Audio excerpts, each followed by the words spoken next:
I'm going to shock the world here. There's no way you disagree with this. Stop. John Leahy? Yes. You're going to take a player spot away from a president? In my head, here's the box. I'm going to bring back the box. But then there's another box inside of it. Oh, there's a smaller You're box. in there. They roll 1 for 10. 10%.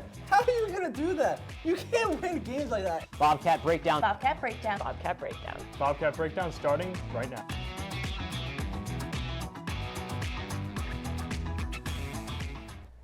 Welcome back to Bobcat Breakdown. I'm your host for tonight, Seb Lopes. Joining me tonight are my two analysts, Ben Kane and Becky Calkins. How are we feeling, boys? I'm feeling great. I mean, I'm excited to talk some soccer with Ben. It's always a good time. I've heard that the electricity bill is a little bit higher tonight because I'm in the building, but I think it's going to be a very fun show. It should be. There's been a lot of issues for their team this season, and among those issues is their lackluster offense up front. Da Costa has experimented with various formations up to this point, but which formation do you feel will work the best in these final 5 games? Take it away. Take it away. Well, Ben, obviously, this team is 0-3-2 in Matt Clay, so something's not clicking, right? The offense hasn't been clicking, in my opinion. The defense, it's been good. This defense was fantastic last year, but the offense carried this team last year. They were among the top scoring leaders in the entire nation. This year, I would go with a 4-3-3 formation. I don't make that face at me, Ben. What's wrong with a 4-3-3? You tell me right now. I mean, they're basically playing it right now. No. Well, that's the thing, right? Because this team is losing close games. I think a slight tweak, and they'll be just fine. The offense has been the problem. The defense is good. This is slightly more of an attacking formation, but it's also not always the case, right? Like, Da Costa could push 2 more players out wide in the front 3 and drop back to defend at times as well. So I think it gives them a little more versatility along the offensive-defensive balance. See, now we came into the show. I said I got a lot of questions to pose you. Let me start it off. What makes Messi so good? What makes Messi so good back yet? I mean, he's You don't have an answer, right? You don't have an answer. Well, he doesn't play on the wing. He doesn't play striker. He doesn't play right back. He plays in the center, right? This team, 3-4-1-2. It makes perfect sense. How does that make perfect sense? 3-4-1-2. That makes no sense. We talk about it every single week. That's just crazy. The debate is, who's the starting center backs, right? Well, if we're talking about them, then clearly they're the best performers on this team. But the key is that one. Who plays in the one? Bragassen. Well, I mean, yeah, he's the best player on the team. He's the Messi of the team. You let him float. You let him have the free roam. Okay, but I think it's a little unfair to compare potentially the best player of all time to Bragassen. No disrespect to Bragassen, who's a great player and probably the best player on the Quinnipiac men's soccer team. But come on, Ben. He's the Max Messi. Don't you think? No. Don't you think that's a little ridiculous? How many assists did he have last year? Yeah, I'll tell you. He had 7 assists. Okay. Only 3 this year. But he has 5 goals this year, and he's had a fantastic season. He's leading the team in goals. Last year, Bursato had 14, who's recently moved on, and Specula had 10. So Austin didn't have to chip in with the scoring. It was the facilitating. He's best if you give him the grass and say, kid, go run and go make something happen. This year, because he's had to pick up with the scoring, he's not been as effective, and they're moving him out to the wing. Put him in the center, do whatever you want. I think you have to keep Brag up front. I think you put Tomas Specula, Brag, and Dario Cavada up front. I think that helps this team's offense. Sure, it's not a massive change than what it is now, right? But I think this team is good enough to, build off of what they've already had, not a ton of success this year, but build off last year and continue last few games of Mac play. Okay, guys. We got to cut this one a little short. But now, moving on to women's soccer, they're on the complete opposite side of the table. They are undefeated in MAC play this year. They have a 7-0 record so far, and their latest win came against Siena this past weekend as they defeated the Saints 3-2 after a late scare. With only 3 matches remaining in this season, let's be honest, how far do we realistically think they're going to go? Well, if we're being honest, Seb, 2 games into the NCAA. They're going to get past that first game, and I think the next one's going to be a little bit close. But I think the big thing is the goal-scoring unit that this team has. 15 different goal scorers this season, only 13 last year. Sofia Espinoso, 5 shutouts on the whole season last year. Through 5 games, she also has 12 shutouts. So they're getting better defensively and offensively, but they're more of a team. You see the men's team a lot play with that fluid front 4, although it would be a fluid front 3 in my formation that I predicted, but we'll get past that for now. Yeah, let's move on, Ben. Come on. But the fluid play of this team, where you're having the likes of Courtney Chogle taking over, and you're seeing her, like Austin, getting into open field, stretching her legs out, and is probably one of the quickest players in the MAC, which we didn't really see at all last year. they're being so fluid and being able to rotate through who's in the striker, who's in the wings, that they're creating a lot of different goals. And they got a goal in the NCAA last year. Okay, they got a goal in the NCAA, but did they win last year? But did you see Baylari's goal? I know. It was really good. Okay, so one really good goal. Is that one really good goal? Now, a great season, right? I'm not taking anything away from them. How are they going to win 2 games in the NCAA tournament? It's about a team. It's about a team effort. And they're going to go in undefeated, is my guess. And only 4 other teams in Fairfield, Loyola, Monmouth, and Siena have done that so far. They're going to go in undefeated. They're going to go in a hot streak. All right, Ben. Let's take the floor. Let's tone it down a little bit, right? I really like where you're going with this. I think this team gets out of the MAC, and I do think they make the NCAA tournament. And I also do think they get past the first round. I have them winning a tournament game. I think this is a fantastic team. You mentioned it a little bit, but they lost Rebecca Cook, right? That's the leading goal scorer. But I think this team this year is better than they were last year as a team. So, similar points there. Obviously, lost in the first round to Penn State last year. But I think if this team gets the right matchup, they could definitely sneak out a win in the tournament. I think that second game in the tournament is where, it's fuzzy. You have to remember this is a MAC team. There's a lot of, these Big Ten opponents, these Power 5 schools have some fantastic soccer programs. And I think one game might be enough. I think the one big thing to note is look at their out-of-conference schedule last year compared to this year. They played PC, they played Princeton mid-season as well, so they got a lot of experience against teams that you're not really going to see until the NCAA tournament, whereas last year they would say that they had an easier non-conference schedule, so they got the practice in, they're preparing themselves, and the way we've seen them play this season and the way Dave talks about them and how well they performed, I think that is going to be key. 2 games, I think, easy for them in the NCAA tournament. Well, 2 games, it would be a little bit of a surprise. I think one is, a good balance of realistic and a little bit of surprise. You're just, a little off the walls here today, Ben. Off the walls or just right? Because I think I'm just right on my predictions right now. Okay, guys. Well, guys, that was some brilliant debate about soccer to open up the show, but it is indeed time for the first break of the night. But when we return, the 3 of us will introduce a new segment that you are not going to want to miss, so stick with us.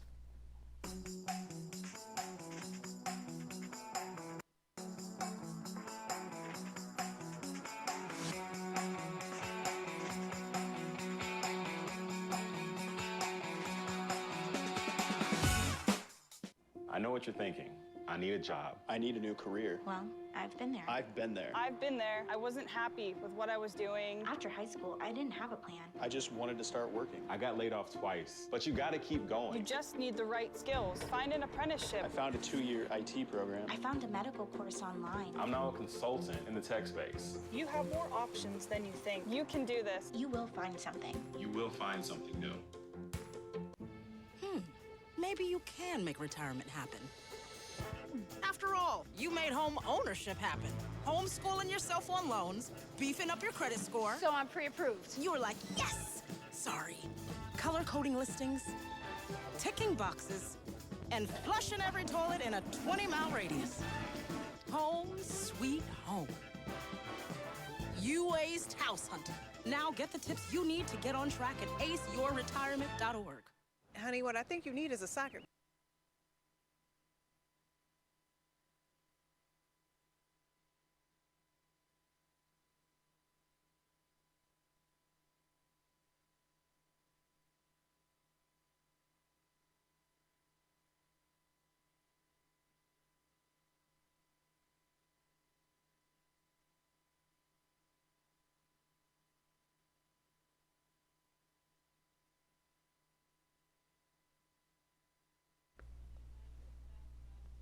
Welcome back to Bobcat Breakdown. Tonight, we're going to introduce a new game called Make or Brick, followed by some trivia.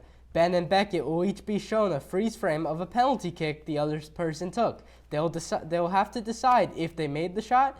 If they guess correctly, they'll get to choose if they want to answer the question first or pass it on. If they don't get it right, the other gets the opportunity. You guys ready for the first shot? I'm ready. Let's see it. I'm very excited for this.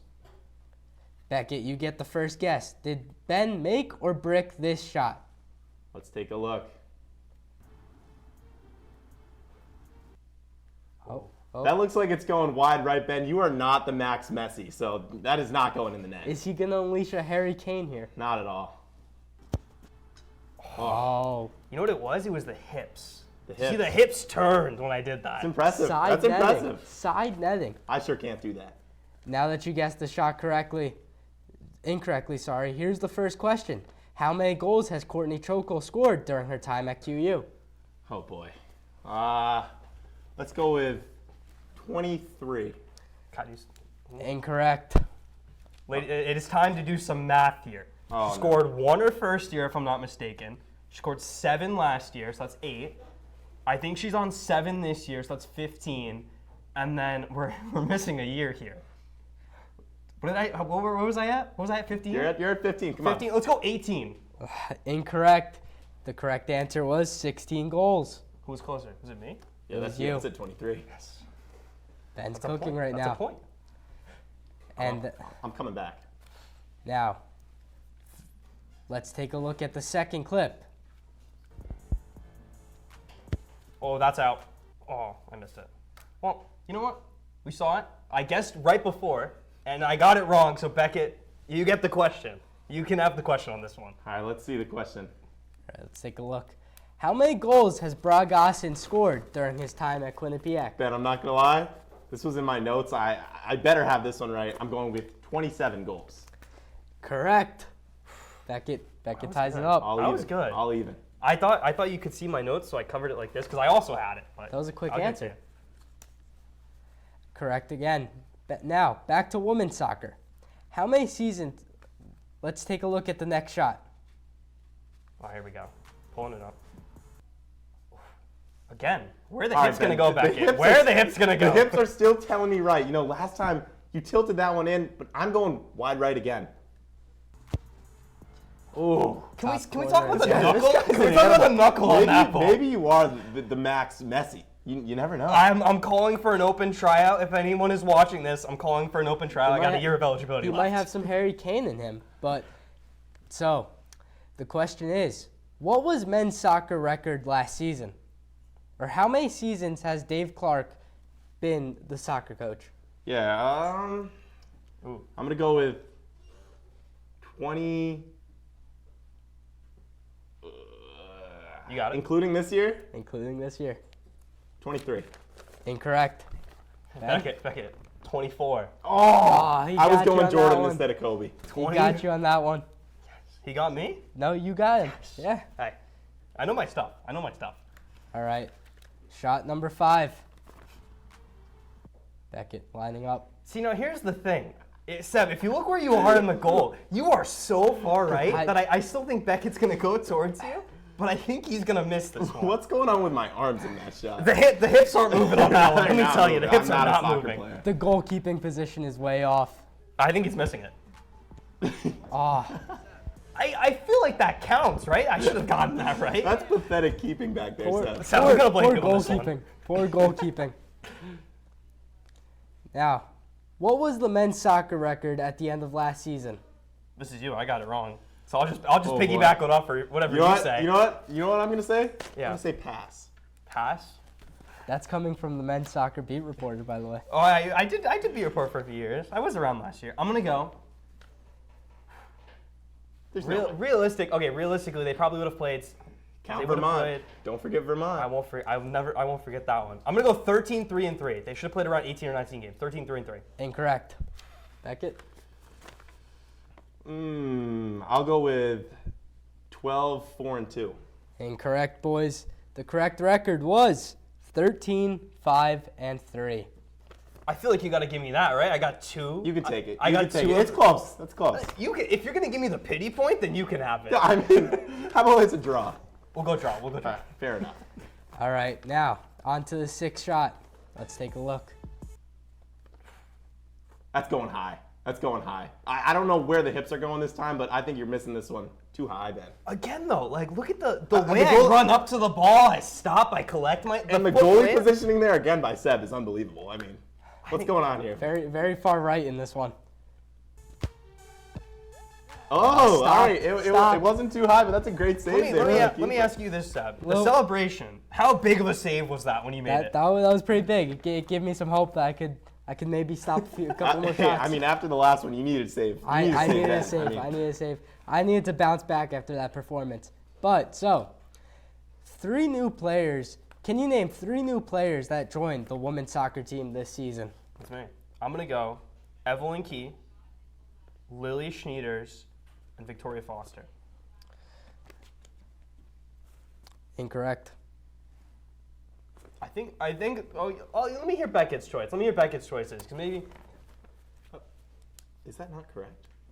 You know what? Let me hear what you got to say, because maybe you might have gotten a little different. Yeah. Let me go. Evelyn Key, Lily Schneiders. Hold on, boys. I'm getting information here that we need to hear Ben's response one more time. I'm going to go Evelyn Key, Lily Schneiders, and Victoria Foster. Two grad students in first year, a little bit of mix in there. This is Ben's answer. He got it correct. Yeah. I think I'm up. Yeah, right now. you got that, Ben. Good trio there. Solid trio. A lot of good newcomers in the soccer team. All right, boys. Now, for the last one, let's take a look. Beckett lining up. How did you angle your Wow. foot? That's impressive. But okay, Look at the left leg. Where is that planted? Where are we going with this? If you didn't snap your ankle on that, with that left ankle, I'm very impressed. Ben, the goalkeeping position is improving. The goalkeeping is there. It is improving as we go. I think you missed. I'm going to say you missed it. He pulls it wide. He pulls it wide. It was the way of the feet, but you know what? I'll take it. Becky, I'm going to pass it to you. Oh, boy. All right, so we just did women's. Now let's do men's. Can you name 3 new players on the men's soccer team? I'll go with Dario Cavada, Noe Cabezas, and I'll go with Philip Kangman. Incorrect. You know what? If we're talking spring, they were here in the spring. So I'm going to go Dario Cavada. Are we really talking spring? Sam Dion. Oh, my God. Who's another one? Henry Ernst. Ding, ding, ding. This Ben Kane wins Gotta another go to one. the spring games. That's where all the answers are hidden right now. Incredible answering and some really good penalty kick taking. So he might be a little Harry Kane in there. What can I say? All right. Well, guys, that was a lot of fun, but we're going to have to step away for yet another commercial break. But don't worry, because when we come back, we'll talk all things hockey. So stick with us.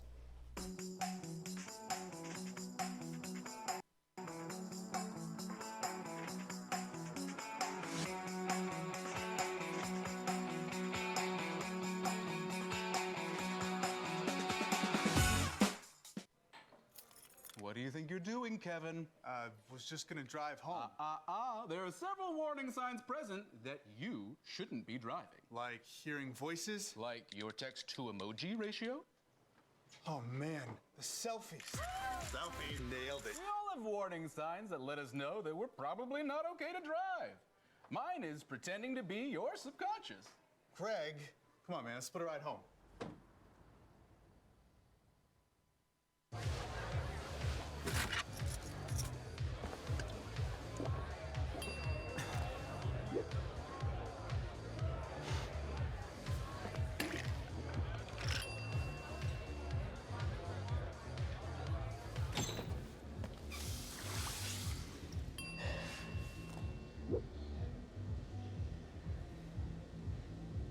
If you need to do something to feel okay to drive, you're not okay to drive.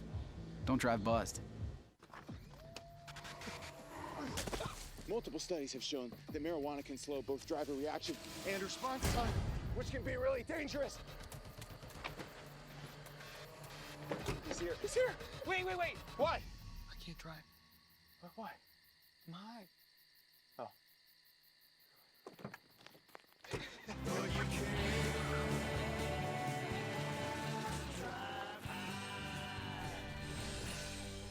Thanks for sticking with us. Before we get back into the debate, let's take a closer look at Sadie Pierce scoring her 100th collegiate point this weekend.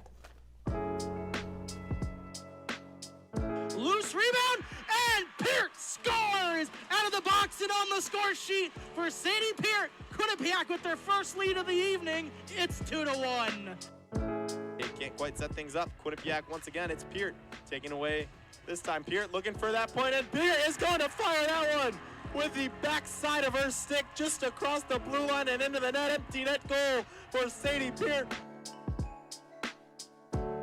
In the slot now. Peart scores! A wrister from the circle. Sadie Peart doubles the lead. It's 2-0 Bobcats.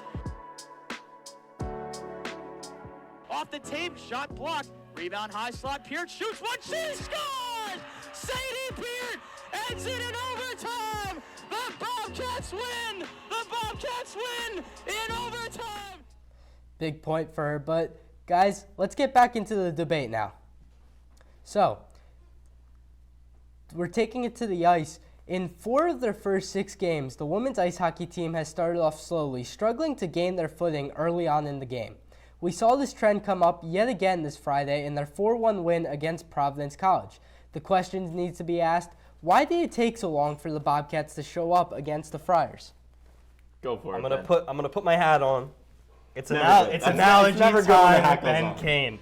I got the women's ice hockey team. I have Lion King. Here's why. The women's ice hockey team, they're Simba, symbolic of the character in the movie, if you will. Right? At the beginning of the movie, Scar, we'll call them the opponents of the women's ice hockey team. They send Simba on this wild goose chase, right? They knock him down a peg, and they kind of come after him, and they kick him out of the Pride Land, Beckett, right? Right? So he goes out. I don't know where you're going with Simba's this. in the wild. He meets Timon and Pumbaa. We'll call them the women's coaching staff. And they tell Simba, it's okay. It's okay if you get knocked down a little bit. Go back there. Go wing back the Pride Land, right? So Simba goes back, sees Scar again, was a little shaken up from before, and then all of a sudden, he takes over. This women's ice hockey team, they've gone down a few times. They get off to a slow start, and it takes their opponent a little bit of time after they kind of get that first blow. You saw it against Providence College as well, where PC earned 7 of 8 shots before their goal, compared to Quinnipiac only getting 1 of those shots. So once Quinnipiac goes down, it's right when they fight back and they come back, like Simba in the Lion King, the first one though, not Lion King 1.5. I want to make that one clear. Okay, guys. We're running out of time, so unfortunately we're going to have to cut it off there. But yet again, that was some great debate. But when we return, I'll get into the action as we'll be running through our final roars.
When we adopt a shelter pet, we discover they're a unique mix of all kinds of things.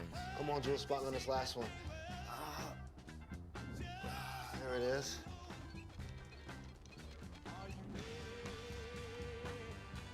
Keep going with it. Leo. They're a little bit of a lot of things,